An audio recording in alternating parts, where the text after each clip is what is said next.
Number 5 on this list is the reversed demon. This demon clearly took some gymnastic classes when they were alive as a person, because they're definitely flexing their flexibility muscles now in the demon afterlife. The clips that I'm about to show you were posted to the YouTube channel Kisa Weba. They were captured by a security camera and show a demon slowly crawling across the ground.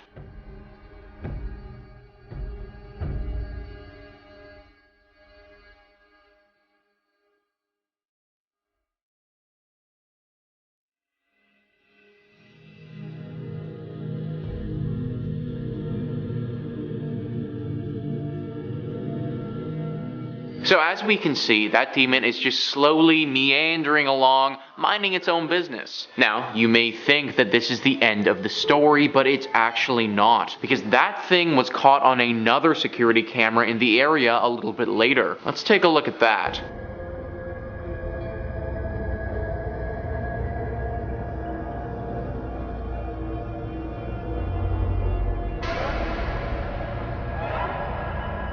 Now what on God's green earth is that freaking thing? I mean, it has to be a demon, right? Like, what the hell? Its face is clearly all white, completely inhuman. And now that we can fully see the way that it walks, we get a clear sense of how demonic it actually is. I think the biggest question that comes up through all of this, though, is what is it doing and where's it going? Fingers crossed that whatever it was doing doesn't concern any one of us. Number 4 on this list is Kubyshev Square. Back in 2015, a video was uploaded to YouTube from an account named D-Man Operator. The video is only 50 seconds long and shows someone getting chased by a demon or monster in Kubyshev Square. Let's roll 30 seconds of that clip and see what you guys think about this demon.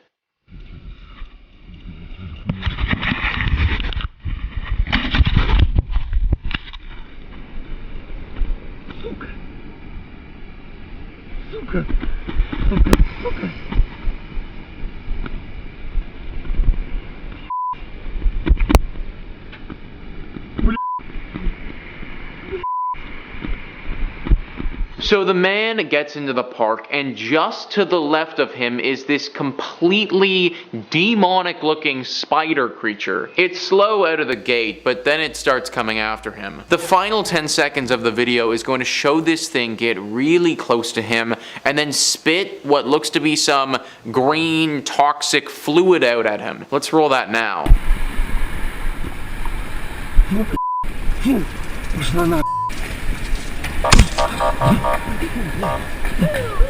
So yeah, let's put it this way. Whatever this thing was, it definitely isn't human or any sort of animal that we're aware of. Now, can I say for sure that it's a demon? No, I can't, but I can say that it definitely looks very dangerous. Watch your back, everybody. This thing came after this dude in broad daylight in the park. Number 3, the Poughkeepsie tapes. Writer-director Fam Jam duo John Eric and Drew Dowdle are best known for their sinister yet impeccable found footage movies. Yeah, it's pretty gory and actually had to wait 10 years before being released due to the graphic footage on it. It's rumored that it was held for 10 years due to its contents and disturbing atmosphere, referring to it as a banned movie. It's likely that MGM felt audiences weren't really ready to see such graphic content. In an abandoned house in Poughkeepsie, New York, murder investigators uncover hundreds of tapes showing decades of a deranged killer's work. And in an all too realistic found footage mockumentary, the moments showing the killer POV are things of nightmares. I'm not gonna lie, this is like the goriest movie on our list today. But with scary movies, sometimes comes a little gore, you know? The Poughkeepsie tapes plays out as a faux documentary following the discovery of a very large collection of VHS tapes created by said deranged psychopath, and the investigations that follow. The documentary is well shot and played out in a believable manner. Sometimes the acting is a little, yeah, this is really fake. And then sometimes it's like, okay, I'm gonna look up if that guy's a real cop. The feel of this movie is gore, gore, gore. If you're into like Saw type stuff and multiple victims and lots of popcorn syrup, this one's definitely for you. These tapes are only fictional, but there's a small catch. According to Marist College, the Poughkeepsie tapes may be based on an actual event. A killer named Kendall Francois killed 8 to 10 people in Poughkeepsie in the late 90s, but didn't videotape the murders. There's heavy debate in the film industry on which movies are depicting actual cases similar to actual reports, and acts that are totally staged and made up. Number 2, The Quiet Ones. The Quiet Ones is a 2014 British supernatural horror film directed by John Pogue, based on a very real 1972 parapsychology experience called The Philip Experiment, conducted in Toronto. It stars Jared Harris as a U of T professor attempting to prove that poltergeists are actually real manifestations of the human psyche and not actually supernatural beings. The movie is very scary, no doubt about it. Jared Harris is amazing, as always, but the real story behind it is actually way more terrifying. The professors of mathematics, science, and psychology created a fictitious character through an attempt to communicate with said fictitious entity through a controlled seance. It was the real deal. The character created and agreed upon was named Philip during the test. His fictional backstory coincided with real historic events and places, but with multiple contradictions and errors. They said he was born in 1624 in England, had an early military career, knighted by 16, in the English Civil War, and eventually dying at the age of 30. The group was seated around a table via a lecture, with initial seances yielding no contact, no communication, and no phenomenon. The professors then dimmed the lights, fully leaned into the seance, changing the environment. Participants and students then began feeling a presence. Lots of table vibrations, breezes, unexplained voices, and sounds which matched responses to Philip's life. Audio and video and witness accounts documented the paranormal event, but Philip never actually appeared. Yo, this actually happened, like down the street from us. This is terrifying. And number 1, Ghost Watch 1992. First broadcast on BBC One Halloween night 1992. Written by Stephen Volk and directed by Leslie Manning, the drama was produced for an actual BBC anthology series. Despite having been recorded only weeks in advance, the narrative was presented as a live television broadcast. During and following its first and only UK television broadcast, the show resulted in an estimated 1 million separate phone calls to the BBC that night, dealing with a mixture of complaints and praise for the program's bizarre release. Yeah, Ghost Watch has never been repeated on UK television. It's been replayed on stations such as the Canadian channel Scream for Halloween once in 2004, and the Belgian channel Canvas in 2008. The hour-and-a-half event was shot documentary style and appeared as part of the BBC. It involved actual BBC reporters performing a live on-air investigation of a so-called haunted house in London in which demonic poltergeists activity was taking place. Through found footage and interviews with family living there, they discovered the existence of a violent ghost nicknamed Pipes, a nickname from their kids. Footage actually showed the police arriving at Fox Hill Drive, and the spirit even dragged a BBC host behind a door. Yeah, that is horrifying. Imagine watching your weekly hosts on like a reliable television network that's censored and archived, and then all of a sudden the host just gets yanked up the wall by a supposed demon live on TV. Number 5, Grave Encounters.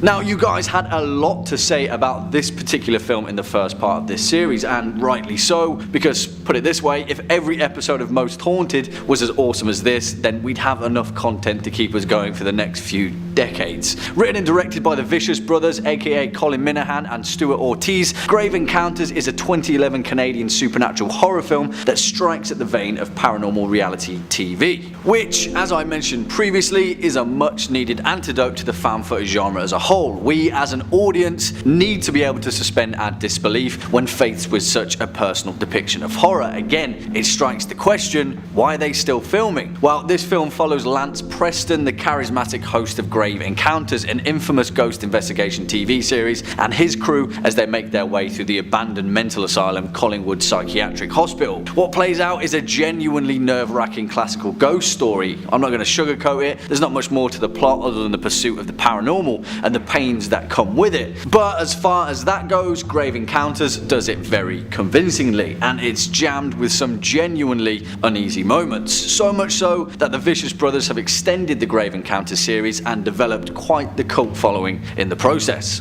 Coming in next at number 4, Devil's Pass. Benson, come on!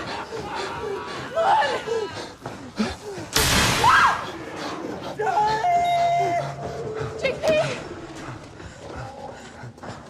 Now, if you're aware of the Dyatlov Pass incident, then this film will definitely strike a chord as a terrifying adaptation of the notorious Unexplained Mystery. For those of you not aware with the mystery, the Dyatlov Pass incident was the unsolved death of 9 ski hikers in the northern Ural Mountains in 1959, in the then former Soviet Union. To this date, their cause of death is still undetermined, and the strange occurrences surrounding the Dyatlov Pass incidents has been the imaginative spark for dozens of conspiracy theories and paranormal tales. So as far as a horror movie goes, Devil's Pass draws from some pretty impressive source material. Directed by Rennie Harlin, the man responsible for A Nightmare on Elm Street 4, Devil's Pass follows the story of 5 college students who are determined to make a film about the Dyatlov mystery, and what plays out is an unnerving interpretation of the events that transpired. To be honest, if you're not a fan of conspiracy theories and government cover-ups, you might feel a bit bogged down with this film, but if you are, then Devil's Pass is a sci-fi horror heart-pounding ride through the found footage genre that's smartly made and surprisingly hilarious in parts. And finally, number 1 on this list is the Hallway Demon. This next video was posted back at the end of 2020 and shows somebody getting into a very close encounter with what looks to be a dangerous demon.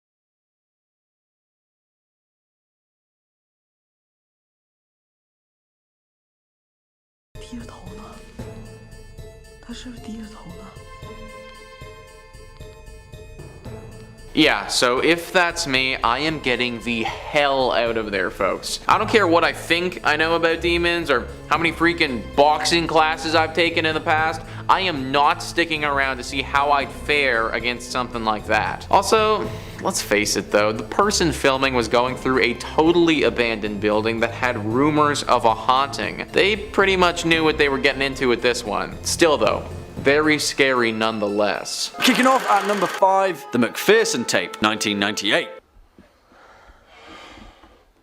Kurt, they're on the roof.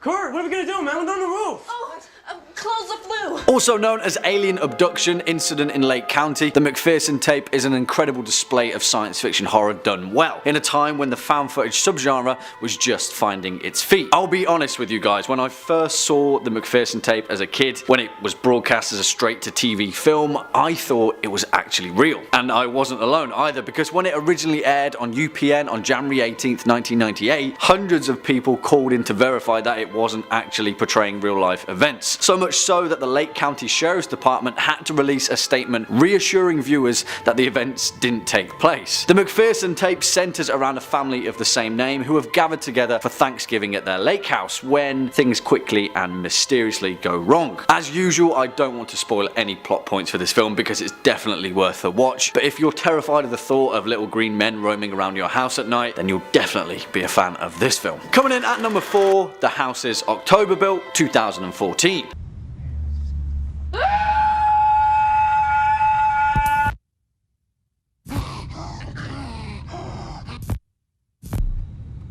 And yeah, this film is great fun and so damn creepy for the most part. Directed by Bobby Rowe alongside hit producer Steven Schneider, the man behind the original Paranormal Activity, Insidious and The Devil Inside, The House's October Built is a fantastic spin on the found footage genre and features some genuinely terrifying set pieces throughout. It gives you that weird sense of dread that the subgenre tries so wholeheartedly to capture, but this film does it to perfection in parts. The House's October Built focuses on a group of friends, all horror fans may I add, traveling throughout southern USA in the lead up to Halloween. They've got an obsession with live action haunted house attractions, and the film plays out as a kind of mini road trip, ramping up the fake scares as it plays out. But, well, the fake scares quickly turn into real scares, and the second half of the movie really manages to turn up the heat. The strength of this film is how personal it feels. There's no wider scope other than the events that unfold before us, and it's backed up by a genuinely believable cast and likeable characters, which makes the ending that much more bleak. Give it a watch. Number 3 on this list is the river creature. This next video was released back in 2015 and shows a bunch of people wearing hazmat suits picking a strange looking creature out of a river. This was apparently captured in Poland, and there was no official report on this when it came out.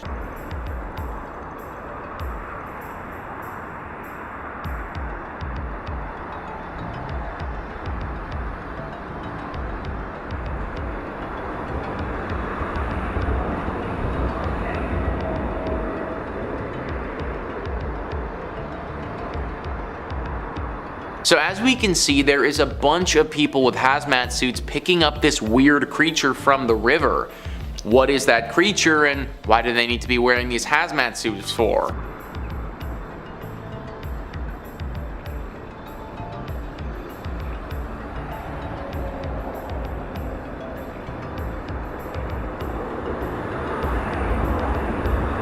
So they hand it off to some other people in different colored hazmat suits and then walk to a place where presumably the person filming can't go. I also wouldn't be surprised if the person filming was already in a spot where they weren't allowed to be and just snuck in anyways. Maybe this is in some secret base of some kind where experiments are being performed. I mean, why else would they need hazmat suits? Definitely a very strange one there, guys. Comment down below if you have any idea what they were doing here and what that thing was. Number 2 on this list is the creepy mermaid. So I always thought that I would want to meet a mermaid, but if this is what they'd look like, then I definitely don't have any interest in that anymore. We're gonna see a clip from a video here that was posted back in 2018. It looks to be of a docking area somewhere and has an incredibly scary creature lying across the dock.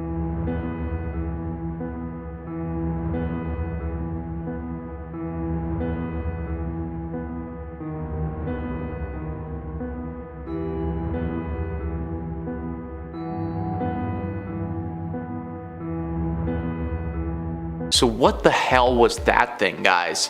That is one messed up creature that is hanging around there. Maybe it got scared off by the camera and decided that it wanted to head back in the water after it spotted the person filming it. It had a tail kind of like a mermaid, but at the same time, there wasn't really anything human about this thing, so maybe it isn't connected to that at all. But if it isn't a mer person, then what sort of creature could this thing be, and why haven't we heard more about it? You have to imagine that if creatures like this are swimming around our waters, that the government, they'd be aware of this, but they haven't said anything about it at all. Who knows how many creepy things are in our oceans that we don't know about. And number 1 on this list is the creepy creature. The video that I'm going to show you was uploaded by Keenan Music to YouTube on May 7th, 2021. It's a very short clip, only 15 seconds long, of someone investigating Japan using Google Earth and discovering something super creepy and weird. An unexplained object is going to be flying in the sky over top of a Japanese city. Let's roll the clip now.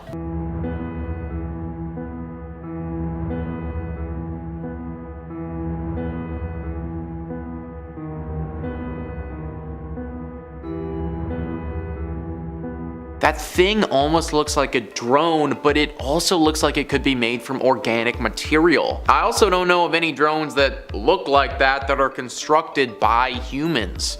Could this be something from another planet that made its way to Earth undetected and is scoping out our world? I think everything is on the table with something like this, and some investigation desperately needs to get done. Comment down below what you think this could be and why nothing official has been released on it yet. Number 5 on this list is the alien baby. This is a clip of what looks like an alien child. We know how the government is with aliens and anything extraterrestrial, so it's clear why they they wouldn't want the public looking at something like this too closely. I mean, they don't let anyone in on anything happening in any of their secret bases, so it makes sense they wouldn't want us watching a video like something like this. Let's show 30 seconds of this clip and you guys comment down below what the heck this thing is. Now, how are you feeling? You feeling okay? You feel well? Go and get you something? Want a glass of water?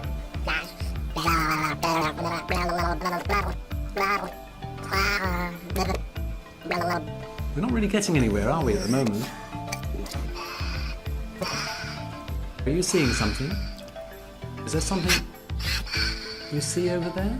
So, very clearly that is not a human child. Now, it's possible that could be an animal of some kind, but I have no idea what type of animal looks like that. That's why, if I had to guess, we're looking at some type of alien creature. This is a really interesting find because it means that aliens might have children similar to how we have children. Obviously, we don't know the process to how this baby came about, but the idea that aliens grow like we grow.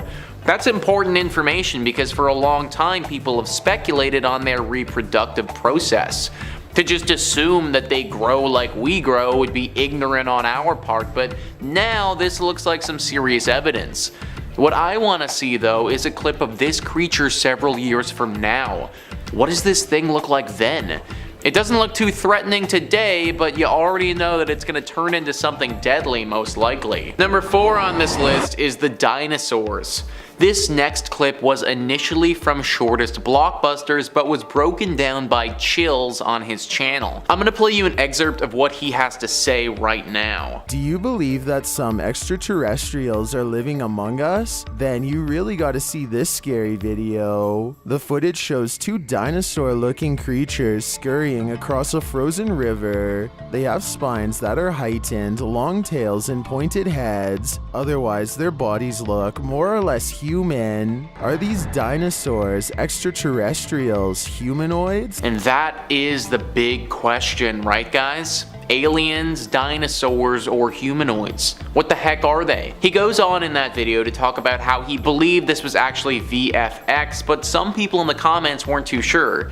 VFX could easily be the explanation, but it could also be used as an excuse. The government has chalked a lot of things up to VFX and CGI before, and some of that has turned out to be real, so why can't this? Aliens living among us, or other creatures living among us, has been talked about and rumored for a long time. We have had no definitive proof, but videos like this just keep getting released with no explanation. I wouldn't be surprised if in a few years' time, some real proof finally surfaces confirming a lot of our suspicions about these creatures. Next up at number 3, Hell House LLC. What are you looking at?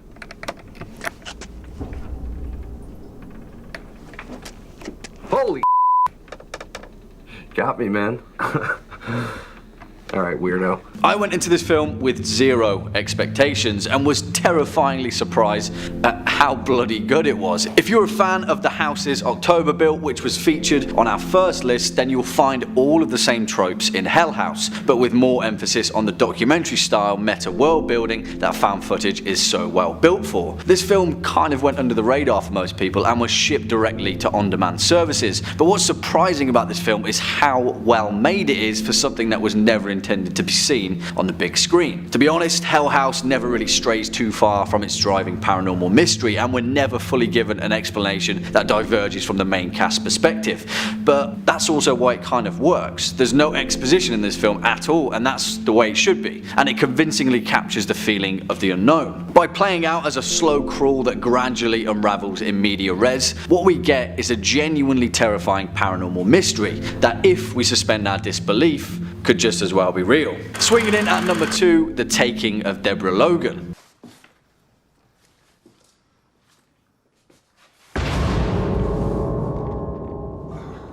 Hey, letting all my heat out. To be honest, this film could get on this list just for one scene in particular, and if you've seen The Taking of Deborah Logan, then you'll know exactly what scene I mean. If you've never seen this film, you've probably already seen the gif of it, because holy moly, that one's messed up. I don't say this lightly, The Taking of Deborah Logan is a really, really good horror flick, irregardless of the found footage genre. I think then that's part of the reason why it was dismissed. People were tired of the same old, and as soon as they heard the phrase found footage slapped onto it, they didn't give it the chance it deserved.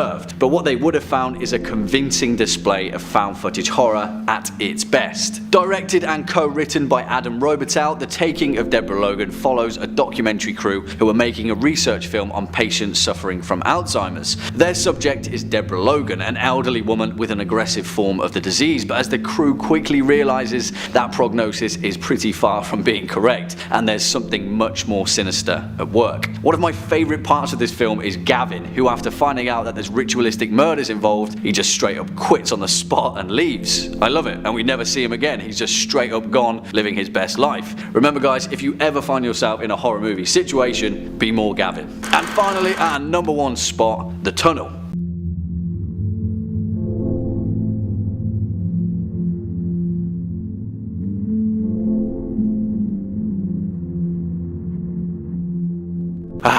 Holy moly, this film is ridiculously good. Equal parts thoroughly entertaining, convincingly made, and just straight up terrifying. Which makes it so much more impressive then that this is essentially a fan-made film, crowd-funded by selling individual digital frames for $1 a piece. Now, I will forgive most criticisms with this film, and to be honest, if you weren't a fan of the Blair Witch Project, then in all likelihood, you won't enjoy this. It is very unforgiving with its handheld sequences, there's a lot of disorientating shots, but I don't know about you, that's exactly what I want in found footage horror. I want to feel like I've stumbled upon a tape that shouldn't be seen. It's the reason why I believe found footage horror can be so effective when it's done right. It's not entirely what we see, it's the small moments of chaos that force our imagination to fill in the gaps. On top of that, we have an extra layer of exposition from the documentary sequence, allowing us to witness how the imminent threat ahead has already affected the survivors. What we get is a terrifying display of claustrophobic horror that seriously is edge of your seat stuff. Give this one a watch and then let me know your thoughts in the comment box down below, and maybe we'll have enough traction to pull off a part 3. Number 5, the Kane Parsons shorts. Now if you're a fan of internet horror like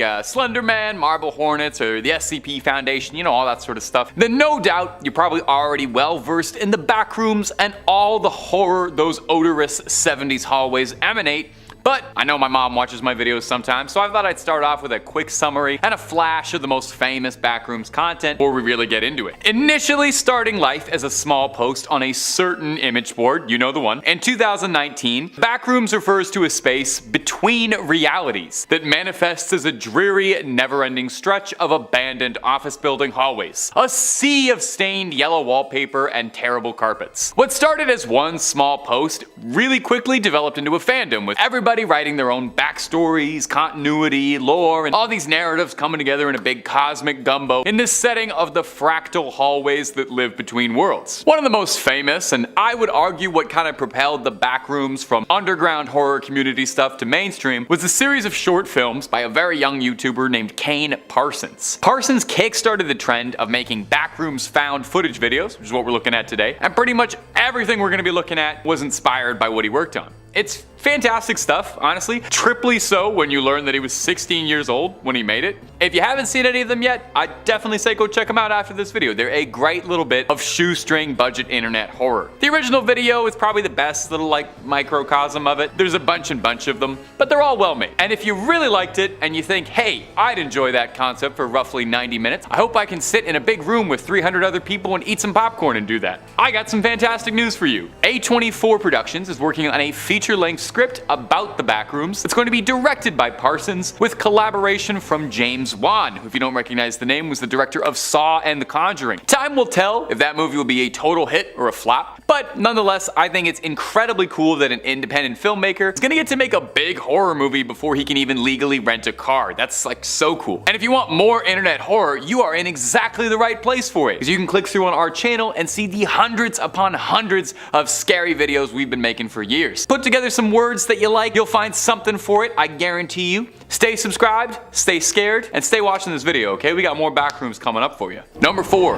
no clipping through reality. Now, in that very first post that described the backrooms and created the initial lore, it said that the way you get to the backrooms is by no clipping through reality. If you spent most of your childhood outside playing sports with other kids and you weren't exclusively surfing the Steam forums, maybe the term no clip is unfamiliar with you. It's a video game development term, meaning no collisions, allowing you to pass through all objects in a digital space. It's mostly used for development, but it can also be a little cheat code in some games. I had a lot of fun no clipping through Half-Life 2 and feeling like I was some sort of temporal god, just like blitzing through all the levels in 6 seconds. The idea of no clipping in reality sounds kind of funny, but also if you like really thought about it, just terrifying. I mean, imagine if you woke up one day and physics just stopped working entirely. It would probably stress me out. You don't have to imagine much more, because thanks to a Redditor and TikToker by the handle of Active Hypocrite, we have a look at just what phasing through reality might look like. And here's where it would go. Starts kind of funny, the chair scrambling around like a Source Engine prop glitching out, and then not even 10 seconds later, our hapless protagonist finds themselves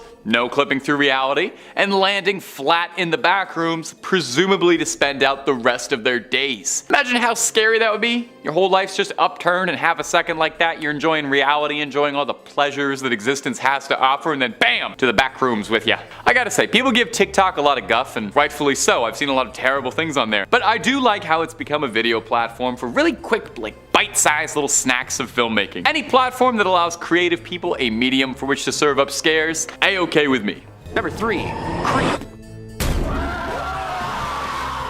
Creep is a 2014 American found footage psychological horror directed by Patrick Bryce and is filmed as found footage and does the genre well. Bryce portrays a videographer assigned to record an eccentric client insisting on filming numerous videos for his future unborn kid. Creep was inspired by Bryce's experiences on Craigslist. Bryce and lead actor Duplass refined the film's story during filming, which resulted in multiple versions of each scene and several alternate scenarios and endings. Struggling videographer Aaron accepts an assignment to travel to a remote cabin where he meets his client Joseph, who explains he has an inoperable brain tumor and is expected to die before his pregnant wife gives birth.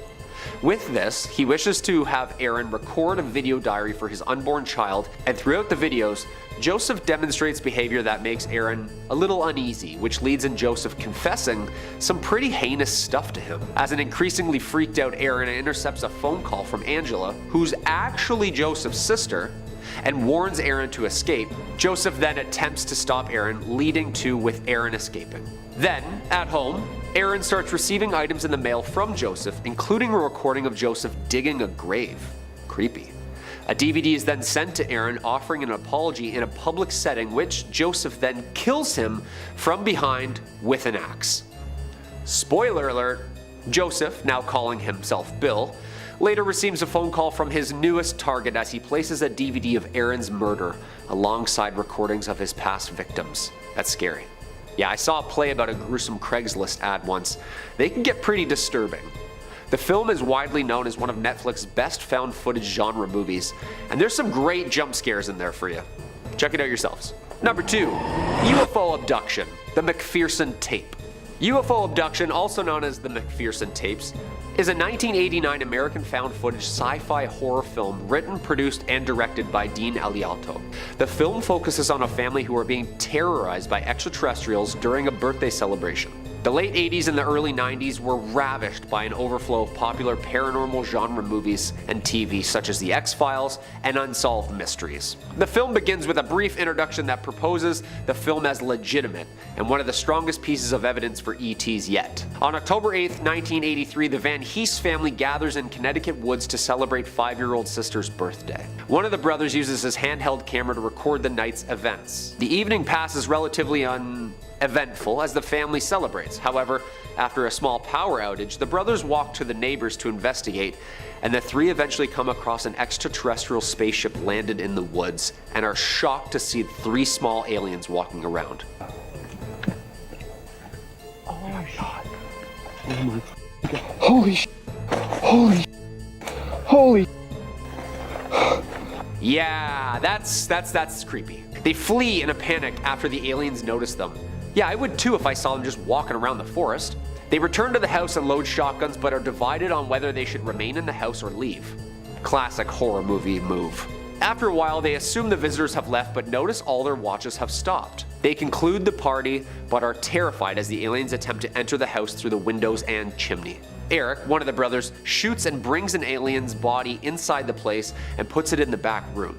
After securing the house once more and turning up the radio to block out the voices, the others finally convince Michael, another brother, to put down his camera and resume their card game.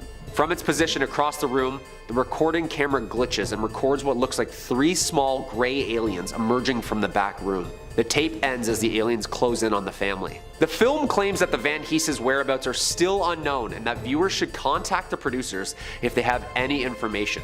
Look, I'm the guy who wears the tinfoil hats. This is pretty good. I liked it. The footage from the woods, the small creatures, the Project Blue Book warning at the beginning of the film. It's a Sci-Fi's Friday night. Great film, and short, only an hour. And coming in at the #1 spot, The Texas Chainsaw Massacre. The Texas Chainsaw Massacre is a 2003 American horror film starring Jessica Biel and R. Lee Ermey.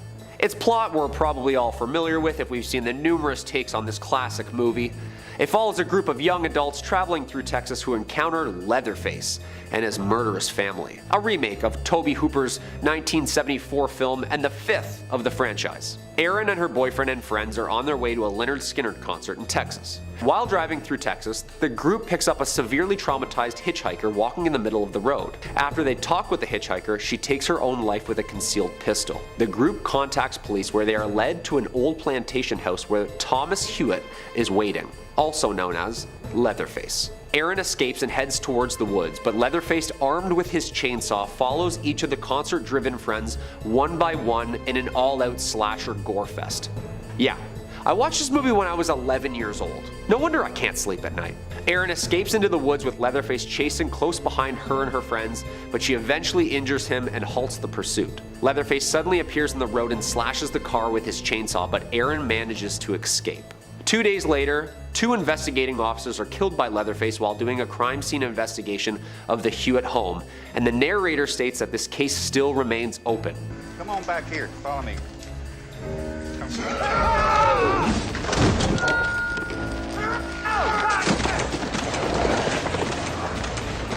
Yeah, that's absolutely terrifying, alright? Seems like this franchise was loosely based around a cannibalistic family in the South and actual evidence, case, and trial of Ed Gein. Number 5, The Blair Witch Project. I remember seeing this when I was like 10, and I'm not gonna lie, it kind of scared the shit out of me. It still does. It tripped me out because like back then my parents were like, oh, don't worry honey, this is made up, after like every scary movie we watched. But this time they were like, was that real? You know, my dad just sat there quiet thinking. I was scared. Because the whole production apparently did such an amazing job from top to tail of its release, making the audience still feel like it really happened. The Blair Witch Project is probably the most famous found footage movie ever made. The campaign tactic was that the viewers were told through missing persons posters and that the characters were missing while researching in the woods for this mythical Blair Witch. Their IMDb page even listed the actors as missing and presumed deceased in the first year of the film's release. Even the film's website contained actors posing as investigators giving testimonies about their evidence. They even shared childhood photos of the 3 leads to add a sense of realism. By August 1999, the website had received 160 million hits and the movie went from a flop at midnight to the top worldwide. During screenings, the filmmakers made advertising efforts to promote the events in the film as factual, including the distribution of flyers at all of the film festivals such as Sundance and Cannes, asking viewers to come forward with any information about the missing students. All the actors making their feature film debuts as well were described as missing and presumed dead.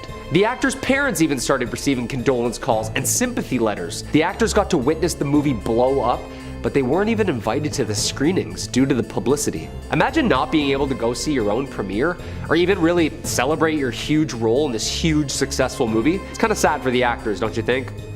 I think it is. Number 4, The Bay. Of course, if you like what we do here on Top 5 Scary, throw us a thumbs up down below or comment which one of these real-ish movies scared you the most. The Bay is a 2012 American mockumentary horror film directed by Barry Levinson and written by Michael Wallach. The movie's basically about a small town getting infected with a contaminated water source that 2 oceanographers discovered in the bay without saying anything. After investigating fish being eaten from the inside out, they realize that the culprit is this tongue-eating louse creature that looks like the bugs from like Starship Troopers. Yeah, really scary. The movie came out as a result of a documentary Levinson was asked to produce about real problems facing the Chesapeake Bay. Although Levinson chose to abandon the documentary upon learning that it was already being covered by a huge news network organization.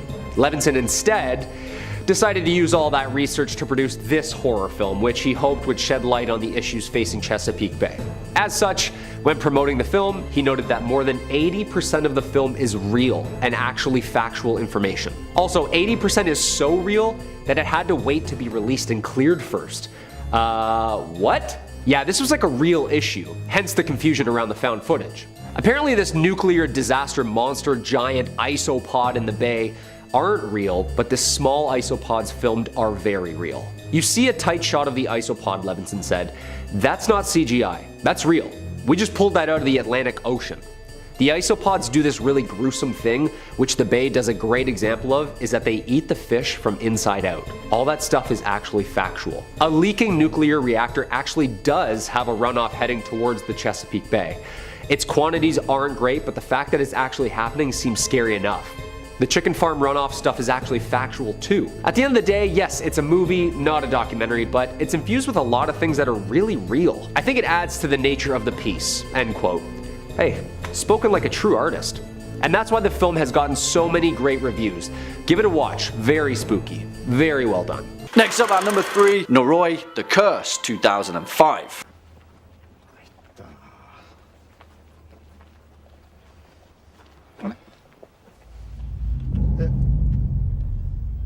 Now, this is for sure an interesting film, to say the least, and it's a welcome sore thumb in the world of Japanese horror. It comes from renowned director Koji Shirashi, who's made quite the name for himself as a found footage auteur, with films like Occult and Shirome, a departure from the short, unsettling style often found in J-horror. Noroi is perhaps the best example of his work, and it stands out as a slow-burning mockumentary of paranormal investigation in Japan. Noroi features an absolutely mammoth task, interweaving several storylines that lead up to a deeply disturbing ending. For the most part though, it focuses on Masafumi Kobayashi, a paranormal expert famous for uncovering supernatural mysteries, and his investigation of a strange woman and her young son. It manages to give us just enough to keep the mystery going, and I don't say this lightly, pretty much every scene is unsettling as we quickly realise that there are much more malevolent powers at play. Swinging in at number 2, The Blair Witch Project, 1999.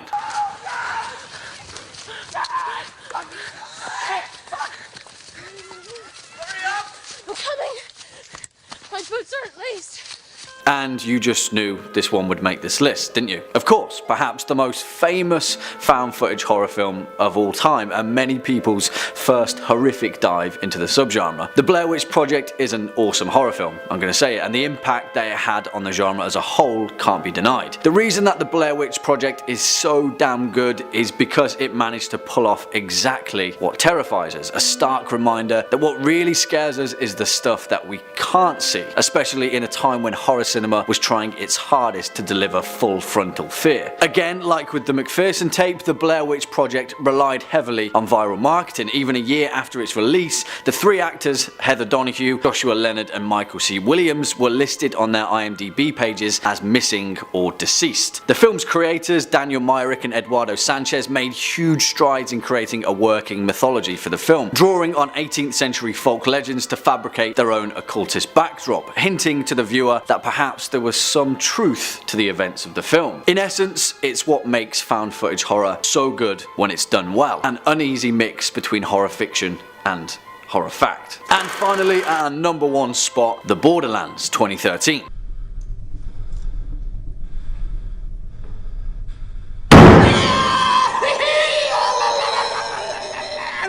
Also known as Final Prayer in the US, but come on, the original title is so much better. The Borderlands is a 2013 British horror film written and directed by Elliot Goldner in his directorial debut. I'm going to say it, this film is awesome for many reasons, but the main reason is that it answers a question that somewhat mires the believability of found footage horror. Why are they still filming? Well, The Borderlands has a pretty decent answer for that. 3 men who were sent by the Vatican to provide evidence of demonic occurrences in a remote church in rural rural Britain. I really don't want to spoil anything in this film because I sincerely urge you to watch it if you haven't. But in my opinion, this is one of the best found footage horror films of recent times. It's equal parts The Wicker Man and equal parts The Exorcist, and it's an awesome display of British folk horror, an emerging subgenre that is really hitting the mark for this particular horror fan. Really guys, I can't say much more other than just watch this one because it's really good. Number 5, Spree. Coming in first on our list is the newest release and a new age classic that I think, give it a few years, will get the recognition. Spree.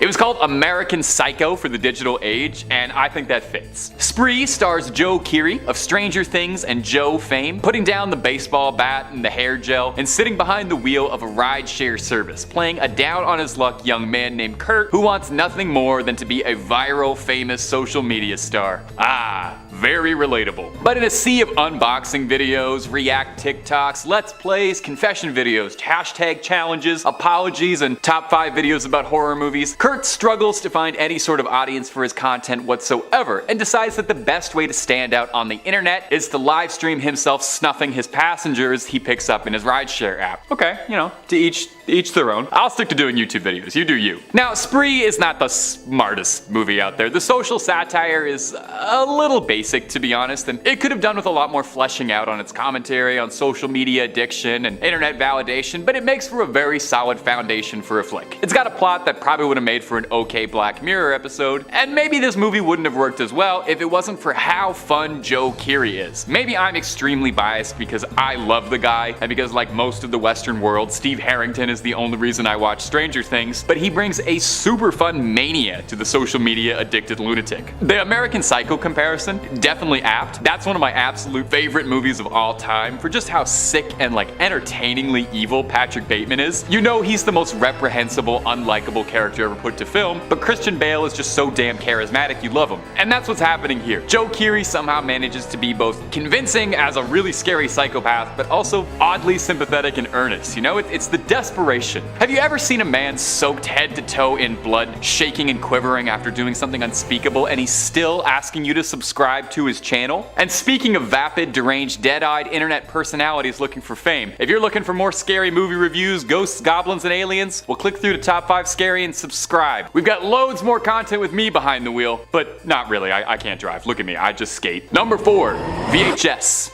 VHS eventually exploded into a mega hit franchise. I think there's like 5 or 6 of them, not even including spin-offs, but it all comes back to the daring original. VHS was a collection of horror movie shorts, all under the same theme of bizarre found footage horror, and the result is electric. It's like getting to sit at home for your own private horror movie film festival. Now, the collections of shorts featured were all directed by, at the time, fairly underground independent horror movie directors, but now looking back at it, it's like they've assembled a really impressive pantheon of rising horror legends. We got stuff from Adard Wingard, who gave us You're Next in the 2016 Blair Witch reboot, which was okay. We got one from David Bruckner, who would go on to direct The Ritual in the 2022 Hellraiser. And we've got T.I. West, who would make the A24 darling Pearl. So it's a film with nothing but wall-to-wall talent and creativity at their best. It also made the format of being an anthology movie like part of the plot of the movie itself, which I thought was very meta and juicy. A group of career crooks film themselves committing violent and vile acts, and hey, I wonder if they knew the guy from the first movie. And they are commissioned to heist a single object, a mysterious VHS tape. The guys break into the house and find the tape, and the movie is them watching it and then cutting back to whatever strange mystery is happening with the criminals. It's very inventive, it's very immersive, it's very cool. Now, all the segments are really cool, but I want to shout out the shorts Tuesday the 17th for being a very high concept idea for a horror movie I can't say I've seen elsewhere, and I can't even say too much without giving it away, but it uses the VHS format really fun. And another shout out for Something Strange Happened to Emily when she was younger. Again, very inventive. It's told exclusively through video calls and the internet, and it features a hearty dose of medical body horror, wild twists, and just like the tiniest little bit of alien stuff. Just like a little bit. Number 3, the entrance to the back rooms on Google Earth. It's a popular trend on TikTok lately where users claim that they're able to find doorways into the infamous back rooms, finding the portals that connect the realities between, and that they can find these points on Google Earth. I've watched a bunch of them. Some of them, I'm not gonna lie, pretty corny, but some of them are pretty fun, like the one I've found for you here. Posted to us from user Super Game Kid, and I have to throw this out here. The video in question, when it was posted with the title, Not Fake. So if you had any doubts, well, there it is, not fake. Duh. Not like anyone can attach photos to Google Earth or anything, no sir. Alright, we'll roll some of this clip in question. Now remember, this user found something strange in Japan. A big, mysterious looking complex, maybe a high-tech government institution, something that wouldn't look too out of place in an SCP story or something. That's already odd enough, because I don't know what this building really is. When you zoom in on it like they did, you get an up-close and personal view of everybody's favorite never-ending liminal series of hallways, the back rooms. I like to think that if the back rooms are out there, you know, in between realities, this endlessly expanding space of musty hallways, the way to access it was through the most advanced high-tech facility. Billions of dollars spent to get trapped in a mysterious stinky space. Isn't that mostly the plot of Stranger Things? Who knows what sort of research could be done on the back rooms? Who knows what sort of efforts have been made to reach them? You just try typing SV no clip 0. That's a little joke for you gamers up there. All I know is that it's not anything I'm looking to explore anytime soon, so I'm thankful for videos like this, where I can experience the back rooms from the comfort of my own reality with doorways and exits and an outside and everything.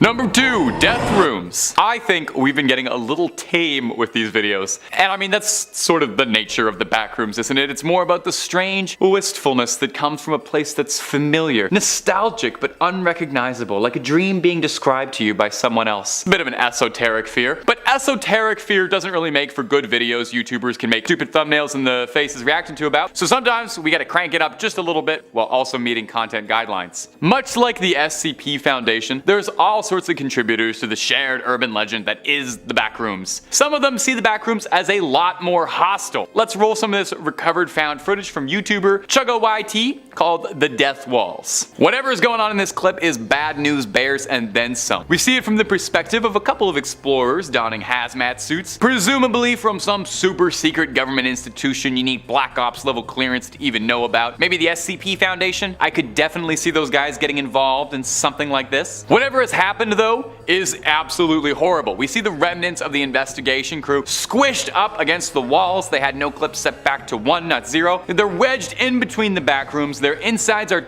sprayed all over horrifically, but that might not even be the worst thing happening out there, because whoever we're watching the footage of is running from something horrifying that we can't see. Now there's a lot of low effort content about the back rooms, all the 3 AM posts, all the silly reaction faces. There's some very cool independent filmmaking and creative work being done with the back rooms, and I always want to shout out a more creative one when I see it. It's only a minute long, and it gave me a little spook. So toss ChuggaYT a like when you see him next, and tell him the top 5 scary gangs sent you. Number 1, the pool rooms. Since the backrooms first started becoming popular around like 2019-ish, there are so many clips and videos of people recording their own experiences, and everyone's got their own little like personal touch on what they think the backrooms is, and really it's a shared internet horror story, so nobody's got a wrong answer. There's a lot of really great ones worth checking out, but I think some of them don't quite get what was making it so scary or unique in the first place. If it's just monsters and bad guys and scary writings on the walls, that's like any other horror setting. When the original post was just about a bizarre office space that looked familiar but off in a way that you can't really place. This video posted to Reddit called The Pool Rooms really captures that for me. It's an endless, sprawling, familiar location. Doesn't really look like anything out of reality. It looks almost like it could be like an abandoned shopping mall from the 80s or something. You know, that ceramic style, that trademark soulless architecture and design. You can tell where like a food court Taco Bell should be, except it's all been mostly flooded up to about shin level. It's enough to be annoying, but not enough to be impossible to travel through. There is really something about this, for me at least. The stillness when something should be there, something will leap out at you but never comes. Look at it for a long time and just think about how unpleasant it would be to be in there. Cold, lonely, constantly wet, no retrieval or even a moment to catch your breath and get dry. The back rooms and the whole concept of it is scariest when I think it's like a dream that you're only sort of half remembering, when you're not sure what's real and what isn't. Everything in this video has been real though, I'll tell you that. I would never tell you something fake on this channel. I love the pool rooms. I love the aesthetic of it. The Redditor who posted it, one Jared Pike, does a lot of cool art very much in this style of like scary liminal spaces on his personal Instagram. So if you were like me and you were enamored by the haunting beauty of this clip, give the guy a follow, because it ain't easy for a struggling artist out there. Not like I would know anything about that. Number 5, The Last Broadcast. This 1998 American horror film, written, produced, and directed by Stefan Avalos and Lance Wheeler, tells the story of a documentary filmmaker named David Lee and his investigation on the fact or fiction murders, in which got him convicted in a 1995 case, apparently with the murders of his team one night during an expedition to find the mythic Jersey Devil in the Jersey Pine Barrens. The film is shot mockumentary style and employs the found footage technique. The film is believed to be the first full-length feature film shot and edited entirely on consumer-level digital equipment. And on a budget too. I love this. I'm all here for it. Main character Lee seeks to discover the truth behind these killings while making his documentary. 4 men go to the Pine Barrens, where a psychic leads them to the apparent site. In the hunt, they broadcast a live show simultaneously via TV, internet, and amateur radio. They enter the Barrens, but only one emerges alive, as the others are brutally murdered. The likely suspect would appear to be Stephen. Oof, spooky. Seward, the only suspect, is then charged with the murder of his team. During his murder trial, Lee receives a box containing a damaged videotape reel, which he at first assumes is the tape from the team. With the murders caught on the tape, a blurred image of the real killer is seen, and is shocked to discover that the killer is the filmmaker himself, Lee. This is a great one. I really enjoyed this movie. It's low budget, young artists. It's a pretty good storyline too. And number 4, Man Bites Dog. Man Bites Dog is a 1992 Belgian violent comedy crime mockumentary written, produced, and directed by Remy Belval, André Bonzal, and Benoit Poulvard. I tried, sorry. Who are also the film's co-editors, cinematographers, and lead actor. The film received the André Cavins Award for the best film by the Belgian Film Critics Association, and since its release, the picture has become a cult classic, and received a rare NC-17 rating for its release in the US. Yeah, I'd up that rating to a rated R if it was me. After watching bits and pieces, I can't even say that without getting chills. Look, it's pretty disturbing stuff. Shot in black and white, it's gory, like very gory. Like if Tarantino made a gory snuff film. Yeah, I actually can't even put a clip into this because the found footage parts are way too disturbing. The film follows a crew of filmmakers following a serial killer, recording his horrific crimes for a documentary they are producing. At first though, dispassionate observers, they find themselves increasingly caught up in the chaotic and nihilistic violence, eventually becoming accomplices themselves. Ben, a witty, charismatic, and an easily enraged sadistic serial killer, takes the filmmakers and the crew to witness and watch the murders, explaining why, how, and when he chooses his victims. The viewer witnesses this grisly killings and crimes in graphic detail. The camera crew becomes more and more involved with the murders and even help Ben. During filming, 2 of Ben's crews are killed by Italian mobsters, and Ben and his crew have fun taking turns as they shoot the rival crew members while recording the entire process.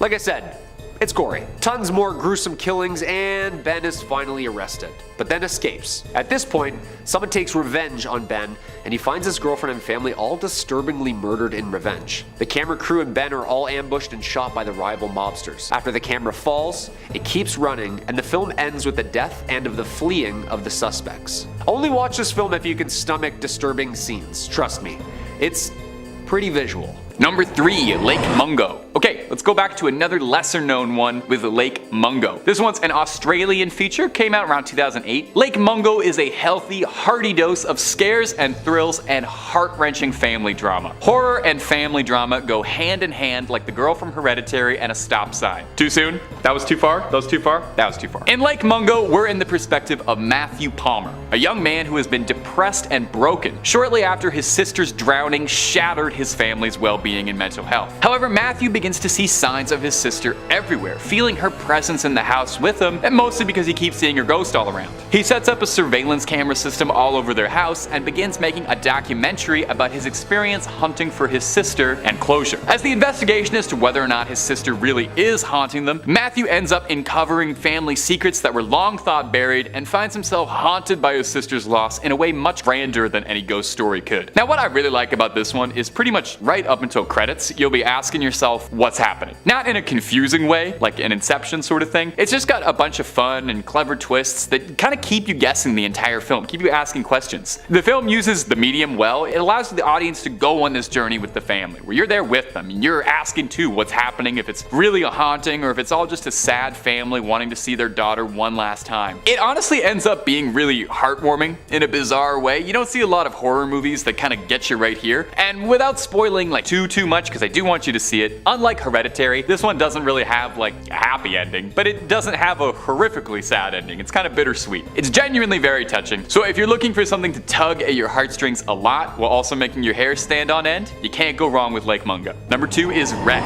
Maybe you've already seen this one because it was a smash hit commercially and critically, but if you haven't, man, come on, you really oughta. Wreck is found footage stuff at its best, putting you smack dab in the POV of the action, and it makes you feel like you're both part of this horrifying nightmare, but also kind of like you're like an FBI agent watching evidence recovered years after the fact in a dark room. Wreck follows a film crew that's recording something when they find themselves caught in a way bigger story. When a neighbor attacks someone and bites them, police quarantine off a building for an unknown reason, and you get to experience it all go down in first person as more and more people inside the building seem to be turning into something a little rabid, vicious, and more than a little undead. Wreck does zombies 28 Days Later style, with a pretty interesting twist that I won't give away if you still haven't seen it. They're fast, violent, and unpredictable, and it makes for a super entertaining movie watching the protagonist try and fend off a horde of undead in these really cramped, tight, claustrophobic spaces. There's a lot of excellent choreography work going on here to make sure everything fits in the frame, and the first person view of the camera really makes it feel like you are stuck in there with them too. If you let yourself get into it, you really have a good time with this one. Like, if there was ever really a zombie apocalypse happening, I think we could all agree there'd be gigabytes worth of cell phone footage to go through. So in a bizarre way, this movie about a zombie apocalypse feels oddly realistic. Even just outside of being a good found footage horror movie, Wreck is also just a super good zombie movie if you're into that sort of thing. They remade it into Quarantine for Americans a year later, but if you want my advice, skip the remake and just go for the original, and that is honestly true of like 99.9% of all horror movies anyway. Okay, before we get into number 1 properly, I wanted to cheat a little bit and break the rules of top 5. Don't tell anybody that I added some extras, but I wanted to shout out a few honorable mentions that I love that didn't make the cut. Blair Witch is going to be the first one. The original, the sequels are all iffy. Number 2 is going to be Troll Hunters. Really fun monsters. Yeah. Paranormal Activity, it's pretty good. It's not super my thing, but it's pretty good. And finally, wanted to shout out Host really quick. It's about a seance that happens on Zoom, just came out, very modern. Okay, there we go. So number 1 on the list is going to be Creep. It's got nothing to do with Radiohead. Sorry. Coming to us from Patrick Bryce and indie darling Mark Duplass, he takes a break from earnestly mumbling through an indie movie to play a completely chilling, well, the title said it, Creep. This movie is basically just watching Mark Duplass be really weird in front of a camera for an hour and 20 minutes. It's a great example of when you can do a lot more with a lot less. This movie is as absolutely bare bones as it gets. There's 2 actors in the entire movie, and they're the 2 guys who wrote and directed the movie. A struggling videographer, Aaron, gets an offer to film a series of personal diaries for a strange client, Joseph, who has an inoperable brain tumor and wants to leave a series of videos behind for his unborn child. Which does sound nice, until Aaron gets there and discovers very quickly something is really off about this, and this isn't going to be a normal job. This movie is all performance, and Duplass crushes it as the bizarre, mysterious Joseph. He plays him really, like, realistically creepy, like he's the kind of guy you'd meet on a bus and spend the rest of the day thinking about. Like, you know something is wrong with the guy, but you're not really sure in what way and just how afraid of him and how dangerous he might be until it's too late. It's a movie that really gets in your head and gets right under your skin. If you leave the movie terrified of the main character but also very enamored in equal measures, worry not, because Bryce and Duplass agree with you, since there's a Creep 2, which is apparently just as good as the first. I haven't seen it yet, you know, I only have so much time, but I should see it eventually, since there is a Creep 3 in early pre-production stages. So although this guy may be a completely unsettling weirdo, we love this creep and can't get enough. He belongs here.